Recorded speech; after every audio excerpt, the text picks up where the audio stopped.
Well, I'm going to start right now.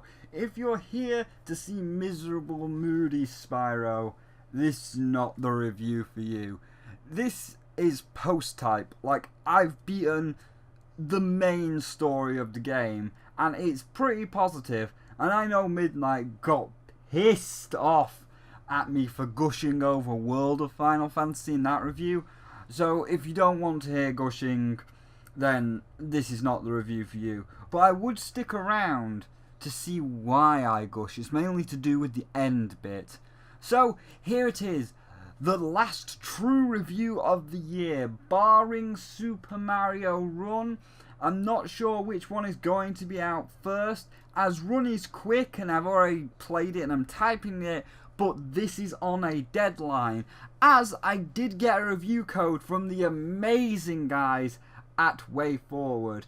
Even more amazing after what they have done from recent transgressions by another company, which again I will come back to at the end.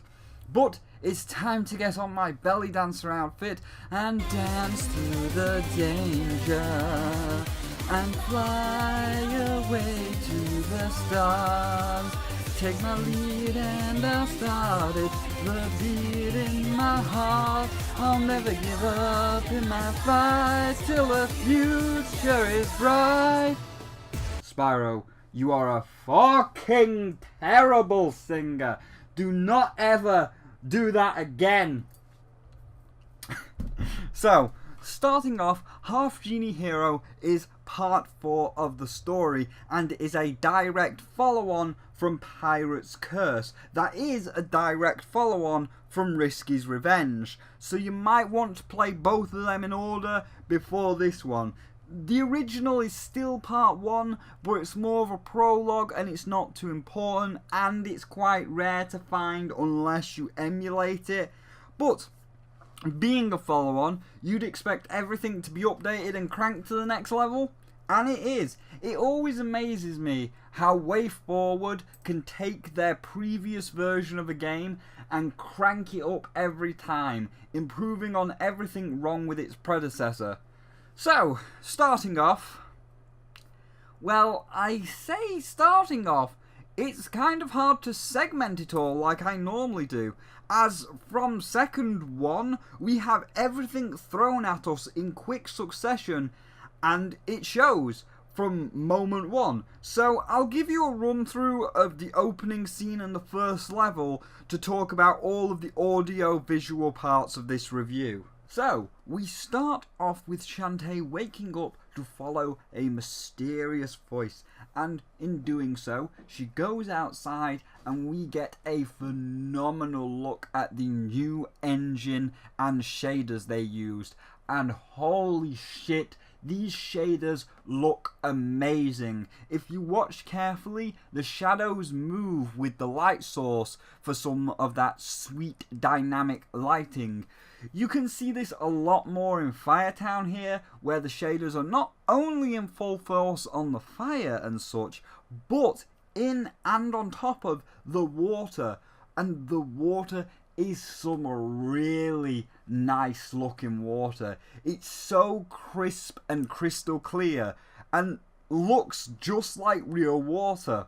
The only other time I've seen water done this good and this accurate to what water is actually supposed to look like, you know, crystal clear with a slight blue tinge, not just this big thick opaque blue layer with nothing under it like in the Fallout or Skyrim games. The only time I've seen water this nice and this close to what water is actually supposed to look like is in Subnautica, which is a game I've been getting into quite a lot recently, and I'm not doing a review of that this year as it's still in early access and the developer is still adding stuff, but once the final version comes out, oh, I'm looking so excited to the final version of Subnautica.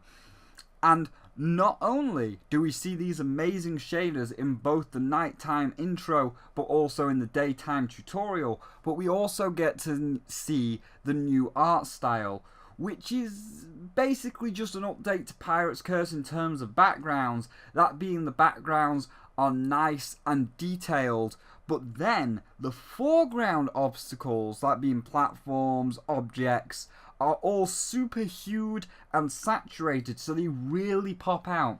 It reminds me of the only other game that has ever done this, that being Rayman 1 on the PlayStation 1. Like, you look at any screenshot from Rayman 1, and you can see here, the background there, nice and detailed, but the grassy platforms, the flowers, the mushrooms, the warning sign, it's all super saturated, so they really stand out from the background, so you know what to jump on, and where to swing from, what to collect. It all really sticks out.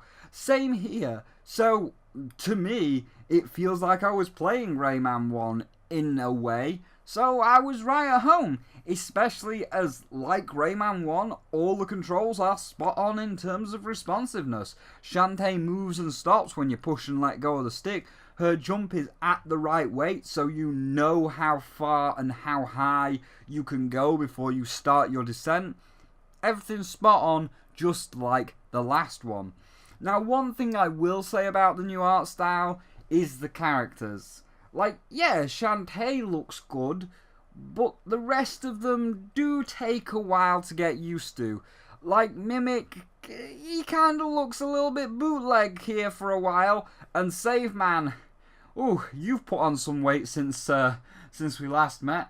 But once you get used to them, they're fine. And not only are they fine, but all of them, both main characters and little side NPCs, have had a huge animation update. As you can see, everyone has a lot more movement, and even when idle, they bounce up and down a lot more, and it does add to making the world feel more alive. Then, after the nighttime intro, that I'll skip over for the moment for story purposes, we see our new structure. Gone is the open world for a level by level structure that is accessed by summoning Sky's little birdie. Now, I'm not too much of a fan of this. I like Paper Mario or the other Shantae games where it's more of a fully connected world with warp pads for fast travel, but I do get it, as there are now levels like the slide from the demo. You can't exactly climb up a slide. And again, being how they've matched the graphical style of Rayman 1, that being nicely detailed backgrounds with oversaturated foreground objects so you know where you're jumping and shit, they're kind of sticking to Rayman 1 with the world map. Again, does remind me of Rayman 1. I'm going to say that word a lot, Rayman 1, Rayman 1. Do you know I like Rayman 1? Where we are looking down at the world, like how Mr. Dark looks down at the world through his binoculars, and the world rotates as we select the different levels. So, a slight structural change, mildly annoying, but doesn't piss me off all that much. Anyway, after the nighttime intro, which is silent, the next morning we get changed into our iconic outfit and start the game for real, which leads into the music. And holy fuck, this is the best aspect of the game! I have to ram this down your mouthpieces. It is the music, the fucking music! First, like Colour Splash, the score is fantastic, and it would be tough to pick which of the two wins soundtrack of the year. But second, every track within a level flows right into each other. And you want a tutorial to get you into the game? Well, check this shit out. So we start with a bit of calm music round town, just to show us the save guide, healing spring to replenish your health after a level, shop, you know, the usual stuff. But then there is an attack on the main street, and this is what kicks off the main game.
No, I did not edit this in any way. Your very first intro to the actual game, your tutorial level has the main vocal theme tune of the game, Dance Through the Danger. Well, fuck. That's quite a big opening you've got there, Way Forward.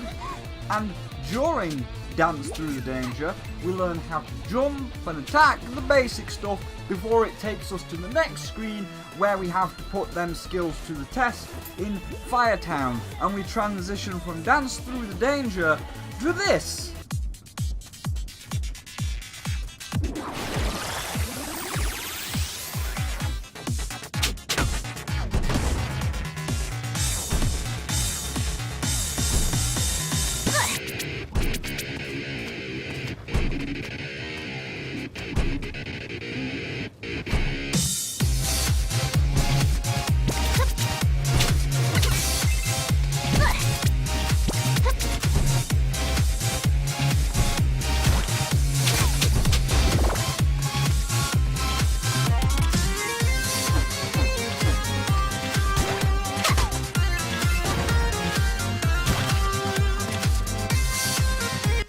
Yeah, that's pretty sweet with this screen transition into our obligated tutorial boss later on with Risky. But that's pretty bumping tune you've got there. And like Dance Through the Danger and this, I did find myself bobbing my head to the beat for most of these tracks. Way Forward has really outdone themselves with the music. I can't stress that enough. You buy it now. You go get the music now. Way Forward, please, listen, this is just for you now, Way Forward. This one is for you alone. Can you please release a soundtrack CD of some kind with all the themes of the game, the OST, the official soundtrack of the Shantae games, especially Half Genie Hero. I need a physical CD of the Half Genie Hero soundtrack, please and thank you. I need this. I fucking need it! Also, climbing a stone background with bricks that come in and out in an alternating pattern.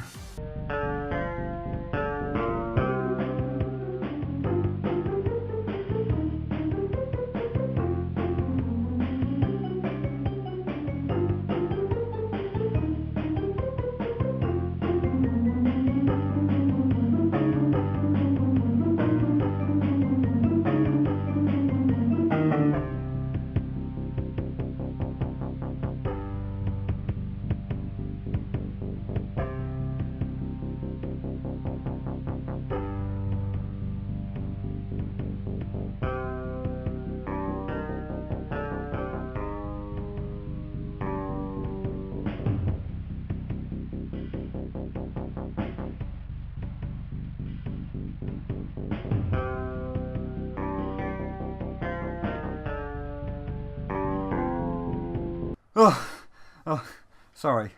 Was just having PTS flashbacks for a second then. Also, at the end of the level, after you beat each level, you get these warp pads clearing the stage that look oddly familiar. Wait, them bricks I was breaking throughout the level. The secret area at the top here that I clearly can't get to because I don't have the correct power yet. Meaning, I miss bricks. Oh no!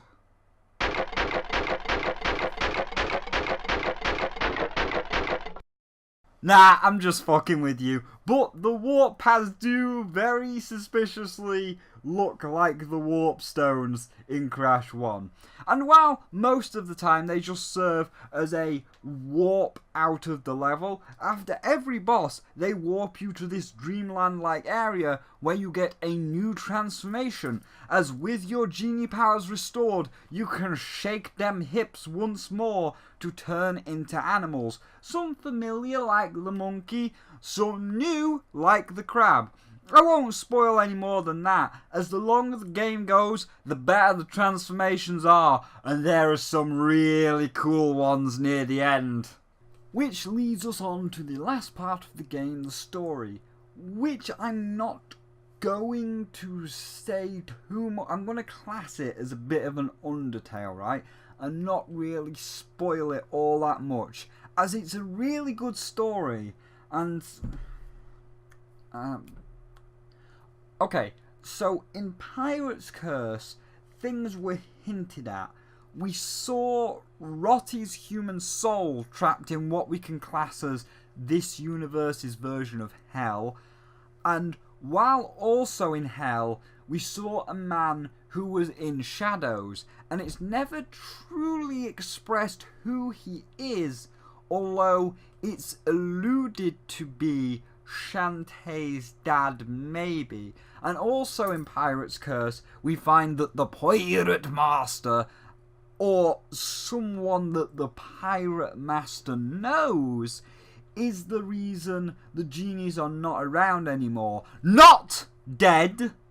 No, it is made extremely clear, it was very clearly expressed, that while some died, not all died, with Risky also saying in the 100% secret ending that Shantae is a lot like her mother, again alluding to her knowing Shantae's mother, meaning she knows more about the genies than she's letting on before they disappeared.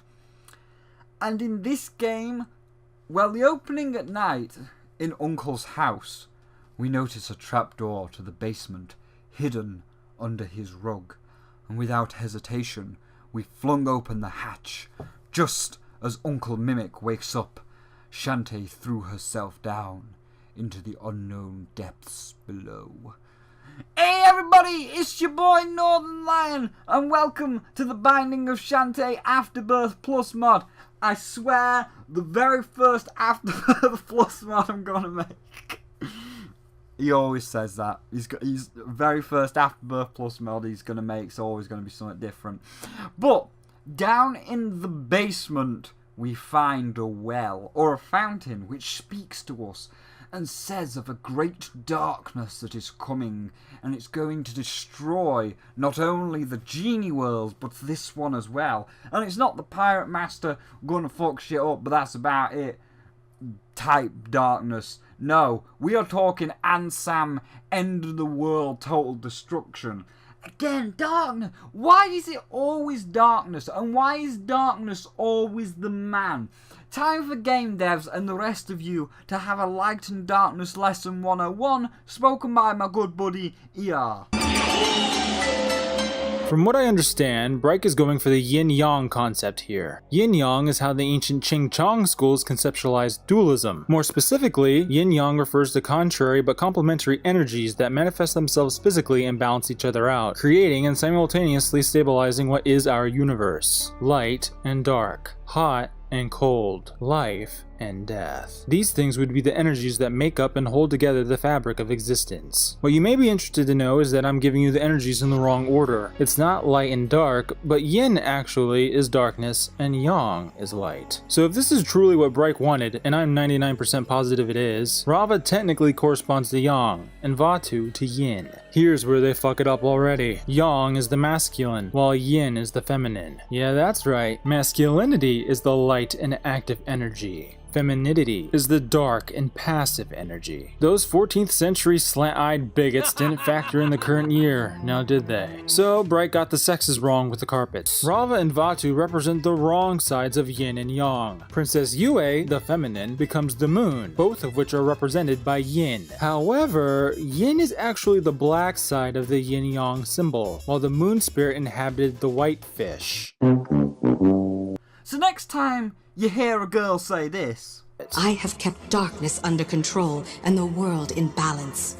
And then you showed up, you dangerous lunatic. Okay, so Yeah, that shows that the game devs or the anime creators are lazy and are going for the stereotypical route because they can't be asked to do any research, as it is the man who is light, order and peace, and the female that is darkness, chaos and destruction. And as far as I know, only 2 games have ever got this right. That being The Illusion of Time, which to all you Americans that always rename everything wrong, The Illusion of Gaia, where you play as a warrior of darkness who is male and is trying to bring order back to the world.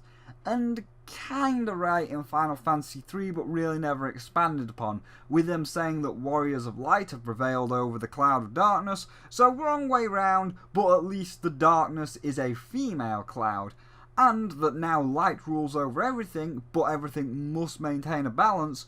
Once light is too strong, warriors of darkness will rise up to stop, I guess, the cloud of light and bring balance back to neutral. So I thought that maybe 4 would explore that aspect, but they never really did. But that's a story for another day. So yes, Shantae, the woman of light and peace, needs to stop the man of darkness and destruction, even though that's the wrong way round. Now, generic setup aside, during this setup, the glowing ball here accidentally or purposefully tells Shantae of the Genie realm, and from her previous ventures, remembering Risky as well as others' words about her mother, she asks about her mother several times, with Mr. Smokeball here failing to respond because we can't give you the answer right then and there on the spot. And throughout the story, we are given answers and backstory on plot points that tie into previous games as well as new revelations. And this is why I don't want to spoil the story, as the way it's structured and the way it ends indicates us coming towards that happily ever after. Now, there is one last aspect to cover that I'll come to in a moment, as it might tie into the story, but I want to keep on track. But yes, events that happen in the story seem to point to this story heading for a close, and the next game in the series could very well be the last Shantae game for a while, which I wouldn't have a problem with. You know, I've reviewed Shantae every year so far for 3 years running. Risky's Revenge, then last year Pirate's Curse, then this year Half Genie Hero. This is 3 games, 3 years running, and 3 years running is fine. You know, my series had 3 awesome games 3 years running on the PS1, as did Crash. So a nice trilogy, or quadrilogy, if you're planning on making one final game next year, is nice, but then you need to take a break so that you don't get burnt out and go bad like Sonic and Call of Duty that have to make a game every year by obligation. Look how they turned out. So don't do that. So if this is the last one for a while, I'm completely okay with that. If you need to take a break on Shantae for a couple of years, we could all do with a little bit of a break. So, yeah. And, being that everything is wrapping up, issues like Shantae's mother do get resolved. I'm not going to say who or what she is, or even if she's alive, but it does get resolved. And some later scenes with some resolvements are either quite touching or really damn cool. I want you to see them for yourselves. I mean, one character in particular might or may not make her return from Risky's Revenge, who happens to be Valora's favourite character in the series. And fuck, I'm sure Valora and a few others would be really hella pissed at me if I showed her reveal. As fuck! That reveal is really fucking cool! I mean, If she's in the game, of course. Not that she is. I mean, she might be, but you know, she might not be. I'm not saying that she is. I don't know why you would. I don't stop taking my words and twisting them. You're the one twisting my words now. Now, the last feature, and possibly why this might be the last game in our story, or there might be one more, is the reverse rebirth mode, or the Sonic 06 mode, whichever way you want to look at it. As upon starting up, you can see we have 3 characters to pick from, like Sonic 06, and they are unlocked by completing certain goals in the main Shantae story. Okay, so this is a post-edit here. I am editing the review together right now, and this is now future Spyro listening to himself back. I'm just going to say I don't particularly like the way that I worded part of this particular paragraph. Like, I've got them numbered, and this is part 5 of 6, or audio file 5 of 6, and I don't want to re-record all of 5 and 6, so I'm just going to like make this addendum here and edit it as best I can in 5. The way I talk in this next bit about the characters unlocking, it makes it sound like Risky is unlockable as of right now, and from what I've read on how they want Risky to play, I make it sound like I've got Risky when I haven't. So basically, in the part you're about to hear, I talk about how when you unlock a character, or when you unlock Risky in particular, you will play a shorter version of Shantae from Risky's side of things, which is true from what the backer-funded Kickstarter goal, or whatever it is called.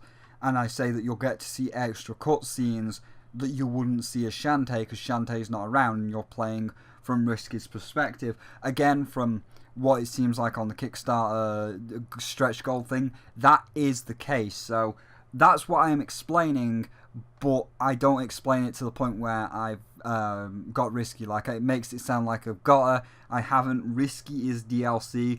Only Silver is, again, I'm not spoiling who Silver is, but only Silver is unlockable for beating the main game. So with that in mind, just keep in mind that that's what I'm saying now, and like when I say it in the thing, I don't have Risky. I've only got like 70% on Shantae and about 30% with Silver. So yeah, I've completed 2, or I haven't completed 2, but I've got a little bit into 2 of the characters, but not Risky. And because we haven't got Risky yet, I can't confirm or deny if the rumours are true about the final chapter, the last story mission. So yeah, just keep that in mind.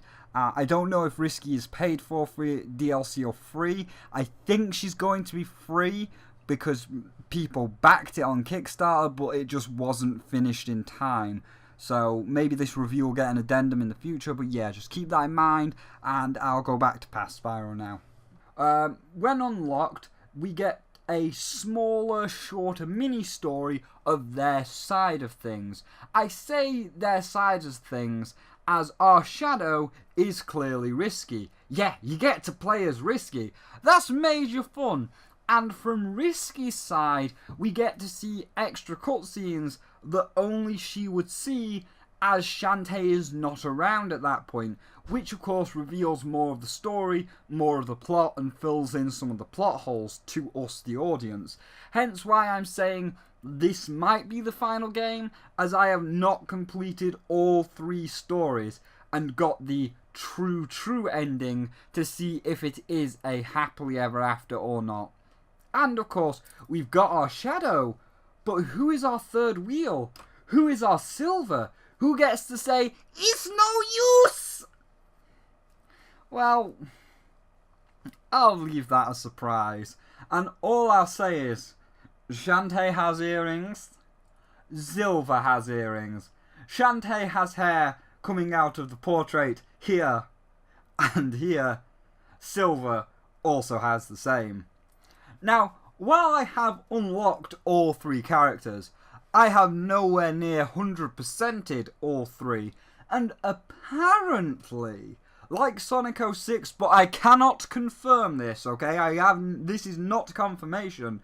This is if you find everything in all 3 versions and 100% all 3 characters, a 4th character, or should I say chapter, unlocks called Last Story. So like Sonic Adventure, when you 100% all 6 of them, you get Supersonic Final Story to fight Perfect Chaos, or 100% Sonic Shadow and Silver to unlock Last Story, where all 3 of them are Super Saiyan to fight Solaris, then kill him as a baby, thus making the whole game pointless. Last Story, if it does exist, and this is not one of those I know but I'm not telling you, unlike the whole 3rd character, and if Nega Shantae is in the game or not, this time I legitimately do not know if there is a Last Story, but I have heard rumours that there is a Last Story for 100% in all 3, and that might very well trigger the last cutscene for Shantae to end her tale, for now at least.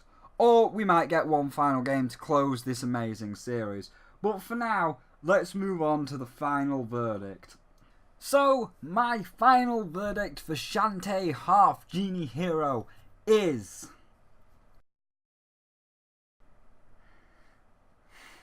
Come on now. You already know what I'm going to say. You can see the colour of the gems and the gems counting up. Yes, it's a perfect 5 out of 5. Like Pirate's Curse, Way Forward got everything right and hit the nail on the head. The graphics, shaders, and animation has had a major update since Pirate's Curse. The mechanics are perfect and extremely responsive, just like they were before, so every death feels like your fault and nothing feels unfair, except for the fucking speedrun achievement.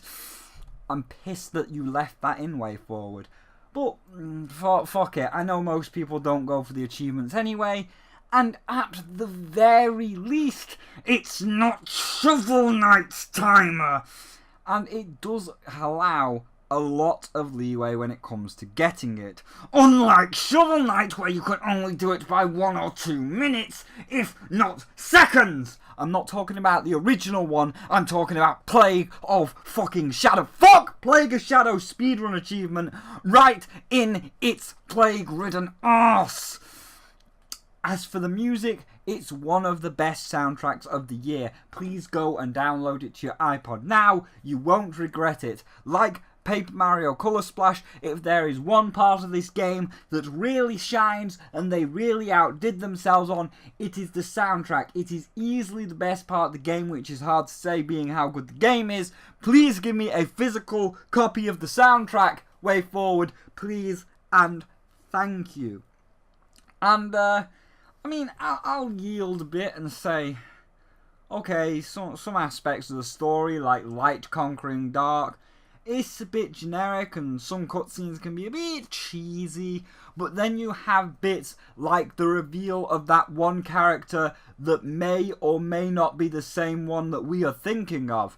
I mean, I'm thinking about Big Buff Shadow Man. I don't know who you're thinking of. So when they get revealed in the way they do, it's like, okay, yeah, last cutscene was a bit cheesy, story's a bit generic, but holy fuck, did you see her? I mean, his reveal? That was fucking awesome! So congratulations, Way Forward. You once again outdid yourselves. Once again. And this time, I have to give you special thank you. A really big, heart-filled, special thank you for what you have done. You did not just make a great game that I can recommend to anyone. You did something more. Something that made me and many other game pundits not be able to thank you enough for.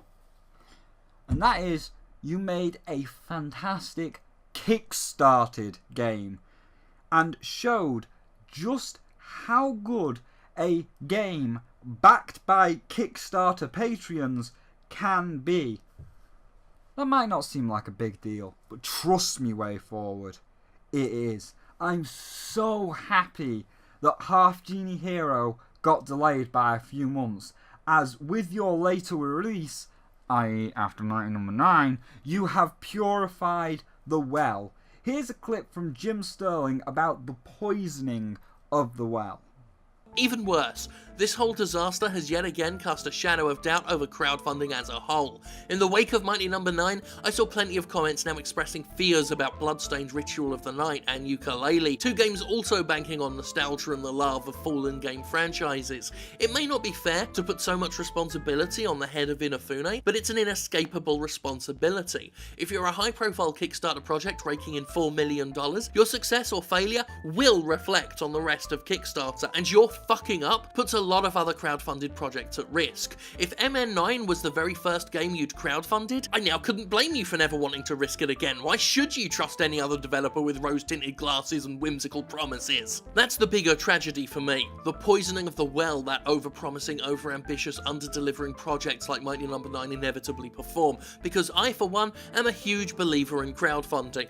Fuck, I've successfully crowdfunded the Jimquisition for almost 100 episodes now, and I've backed many a game on Kickstarter, including Bloodstained and Yooka-Laylee. There have been highly successful Kickstarted games, Undertale, Wasteland 2, Pillars of Eternity, Shovel Knight, but it only takes one large-scale catastrophe to start making people nervous and less willing to part with their doubloons. And in a world where crowdfunding is now a gateway to games and genres that big publishers don't want to touch anymore, that's really sad. This is what makes me so fucking angry about Mighty Number 9. A mess from start to finish, characterised by misdirections, feelings of being misled, and an embarrassing turd of a launch. It makes everybody trying to crowdfund their games look bad. The only silver lining is that all it takes is for another high-profile success to happen to make it look good again, but now the pressure is on Bloodstained and Yooka-Laylee to really knock it out of the park. Perhaps more than ever, because they're gonna have to be excellent as fuck to undo the damage Concept's done. As for Concept, I hope they don't have the gall, the nerve, to use Kickstarter ever again. Like Jim, I am a big believer of backed projects. I'm so pissed I barely missed out on backing Half Genie Hero, as I would have 100 times over. And I've also backed other projects, like Yooka-Laylee, like Bloodstained, like the remastering of System Shock, like Them's Fighting Herds. I'm an avid defender of Kickstarter and believe that Kickstarter and crowdfunded projects are a healthy avenue in the gaming industry, allowing small companies to show off their creativity and what they truly can do without AAA, where, you know, because when you go with AAA, they've got their hooks and chains in trying to guide your project, and you might not be able to show off your full creativity because that does not meet their expectations. But, of course, Mighty Number 9 was awful and poisoned the Kickstarter well. And like Jim Sterling, I know many people that have been soured on the idea of Kickstarter from what Inafune did. And I can't blame them. And it really disgusts me more than I can express in this video in vocal terms. We are talking on the level of disgust that I have for Randy Pitchford for desecrating my favourite sci-fi series of all time, you fucking rat! And ever since then, Kickstarter was poisoned, and it was really hard for any Kickstarted project to recover from that poisoning. Jim said it was really up to Bloodstained and Yooka-Laylee to really knock it out of the park, but he was wrong. Well, he was wrong in a sense. I mean, it was about Yooka-Laylee and Bloodstained knocking it out of the park to undo the damage Concept have done. While that is true, he forgot about you way forward. You were always going to be the ones that had to do it first. Shantae was always going to come out first, and it was you that did it. You have removed that poison and removed the damage that has been done and reinstated a lot, and I'm talking about a lot of people's faith in the idea of Kickstarter and crowdfunded projects. And for that purification, and fixing all the damage that Concept and that little rat in Inafune did? Thank you. Thank you so much. And I get it. I did not 100% all 3 stories, so I don't know what the true ending is. But if there is one more Shantae game, and it is the end of her story, then I wish you all the best with it, and I'll be jumping on that Kickstarter day one, as you have proved that you can be trusted with customers' money, and you have proved that you can manage the money well and make something truly special. Unlike Inafune and Concept, those poisonous little snakes.